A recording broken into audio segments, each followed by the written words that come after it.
ஜம்மு காஷ்மீரில் காங்கிரஸ் தேசிய மாநாட்டு கட்சி கூட்டணி ஆட்சி அமைக்க தேவையான இடங்களில் வெற்றி பெற்றிருக்கிறது. ஜம்மு காஷ்மீரில் ஆட்சியை பிடித்து காங்கிரஸ் கூட்டணி வெற்றி பெற்றிருக்கிறது.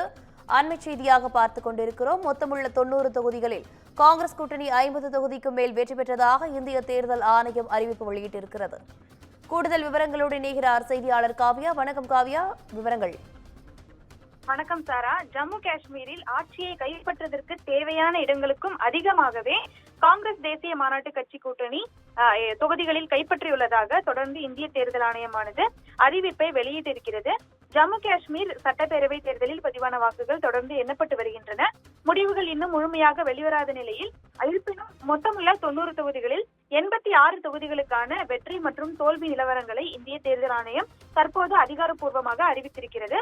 அதில் தொடர்ந்து காங்கிரஸ் மற்றும் தேசிய மாநாட்டு கட்சியின் கூட்டணியானது 50 இடங்களுக்கும் மேலான தொகுதிகளில் வெற்றி பெற்றதாக அதிகாரப்பூர்வமாக அறிவித்திருக்கிறது.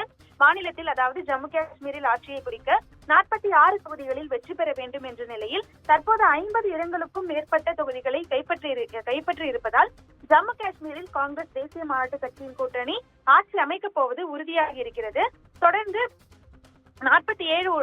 தொடர்ந்து கூட்டணி ஆட்சி அமைப்பது முன்னதாக குறிப்பாக பல்வேறு கேள்விகளை எழுப்பியிருந்த போதும் தேசிய மாநாட்டு கட்சியின் சார்பில் யார் முதலமைச்சராக போகிறார்கள் என்பது பெரும் கேள்வி எழுந்த சூழ்நிலையில் உமர் அப்துல்லா ஜம்மு காஷ்மீரின் முதலமைச்சராக பதவியேற்பார் என அவரது தந்தையும் தேசிய மாநாட்டு கட்சியின் தலைவருமான ஃபரூக் அப்துல்லா அறிவித்திருக்கிறார்.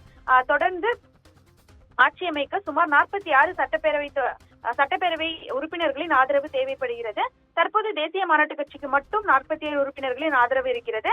ஆனால் காங்கிரஸ் அதிகபட்சமாக 8 இடங்களில் மட்டுமே வெற்றி பெற்றிருந்தாலும் தேசிய மாநாட்டு கட்சியின் ஆதரவு இருப்பதன் காரணமாக மட்டுமே தற்போது ஜம்மு காஷ்மீரில் காங்கிரஸால் தொடர்ந்து ஆட்சி அமைக்க முடிகிறது என்பது குறிப்பிடத்தக்கது. இந்த நிலையில் பல்வேறு அரசியல் பரபரப்புகளுக்கு மத்தியில் ஜம்மு காஷ்மீரின் சிறப்பு அந்தஸ்து மீதான அதிருப்தி காரணமாக காங்கிரஸ் மற்றும் தேசிய மாநாட்டு கட்சிக்கு மக்கள் இந்த தீர்ப்பை அளித்துள்ளதாகவும் தொடர்ந்து தகவல் என்பது வெளியாகி இருப்பது குறிப்பிடத்தக்கது.